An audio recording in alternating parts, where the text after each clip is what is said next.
काम, क्रोध, लोभ, मोह, अहंकार, ये 5 चीजें ऐसी है, ये रियल में एक विकार है, लेकिन हम इसे विकार नहीं मानते। हमारे शास्त्रों में लिखा हुआ है कि 84 लाख योनि है, राइट। तो उसमें आत्मा अपने कर्मों के अनुसार नए जन्म लेती है, अलग अलग जगह पे जन्म होता है। कभी वो जानवर भी बनती है, कभी वो देवता भी बनती है, कभी मनुष्य भी बनती है। अपने ज्ञान और अज्ञान के ऊपर डिपेंड रहता है। जैसे भगवान ने बोला तुझे जो बनना है बन।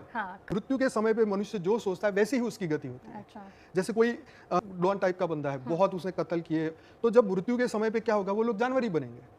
शास्त्र में लिखी हुई बात है। क्योंकि यहाँ तो हम किसी को हर्ट करते, वो भी विकर्म बनता है। उसको थियरी ऑफ कर्म का नॉलेज नहीं था, इसीलिए बुरे कर्म करता रहा और किसी ने रोका नहीं। लेकिन हमारी वासना इतनी प्रबल है कि नहीं, मैं तो पूरी दुनिया को अपने मुट्ठी में कर लूं। भूत प्रेत योनि है, मतलब 84 लाख योनि में ये सब कुछ है। भूत है, प्रेत है, विषाप है, बहुत कुछ है। जैसे मैंने बोला ना कि इस समय पे धरती पर देवता, दानव, यक्ष, किन्नर सभी धरती पे आए हुए हैं। अच्छा, कोई कहता है मुझे तो भगवान राम या कृष्ण के सिवा मुझे कोई चाहिए ही नहीं, तो वो विष्णुपुरी जाएंगे, राइट। वहाँ पे राम को मानेंगे तो साकेत लोक में जाएंगे, विष्णुपुरी में जाएंगे तो वहाँ पे विष्णु को प्राप्त करेंगे, कृष्ण को गोलोक में प्राप्त करेंगे। तो ये पूरा 7 लोक ऊपर और 7 लोक नीचे, पूरी पृथ्वी 14 लोक की बनी हो, और इसमें ही आत्मा की गति होती रहती है। कभी ऊपर जाती है, फिर इच्छा होती है तो जन्म ले लेती है कि अवतार भी धरती पे आए तो उन्होंने भी शरीर छोड़ा है। तो मृत्यु डरने वाली नहीं, ये तो ट्रांजिशन पीरियड है। उसके बाद आपको क्या करना है। इसलिए हमारे बड़े क्या बोलते थे कि अपने परलोक को सुधार। ये बात सच है कि जब मृत्यु का समय आने लगता है तो मनुष्य को रियलाइजेशन हो जाता है कि अब मैं जाने वाला हूँ, और उस वक्त उसकी उस जीवन की पूरी जर्नी उसके सामने आती है। अच्छे बुरे कर्म उसके सामने आते हैं, जो कुछ भी उसने किया है सब कुछ उसके सामने आता है। और फिर उस वक्त वो लाचार हो जाता है कि अब मैं कुछ कर नहीं सकता, मेरा समय खत्म हो गया। स्पिरिचुअलिटी में माइंड चाहिए। माइंड से फिर हम शरीर का इस्तेमाल करते हैं, ठीक है ना।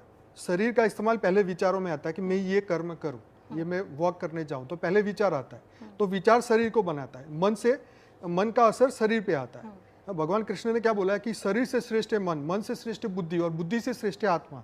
तो पार्थ आत्मा की चिंता कर। तो यही सबसे बड़ी गॉड गिफ्ट है सबको, कि फ्री विल से ही हम अपना नेक्स्ट कर्म कर सकते हैं, अपनी चॉइस कर सकते हैं। देखिए, सबसे पहले तो मनुष्य को अपने जीवन के लक्ष्य को पकड़ना चाहिए। कि जब आपको ये पता चल जाए कि मैं अनंत जन्मों से यही कर रहा हूँ, जन्म लिया, पढ़ाई लिखाई की, शादी हुई, बच्चे हुए, तो ये रियलाइजेशन हो जाता है कि ये तो एक ट्रैप है। अंडरस्टैंड। हमारे शंकराचार्य कहते हैं कि ब्रह्म सत्य जगत मिथ्या। अगर ये जगत मिथ्या है, और मिथ्या में अगर आप सुख ढूंढ रहे हो तो मिलेगा, लेकिन आभासी सुख। मृग जल आप समझते हैं ना, कि दूर हाईवे पे दूर जाते हैं तो हमें लगता है कि पानी है, लेकिन वहां जाके देखो तो कुछ नहीं है। तो हमें भी सुख भी ऐसे ही दिखाई दे रहा है कि मुझे ये डिग्री मिल जाए तो मैं सुखी, मेरे को पैसा मिल जाए तो मैं सुखी। लेकिन वहां जब पहुंचता है फिर क्या होता है, एक और नया इच्छा, कामना फिर पैदा हो जाती है। तो लक्ष्य जब तक आपका सेट नहीं होगा तो हम इसी में ही फंसेंगे। हमें शांति कहाँ मिल सकती है? परम धाम में। परम शांति परम धाम में है।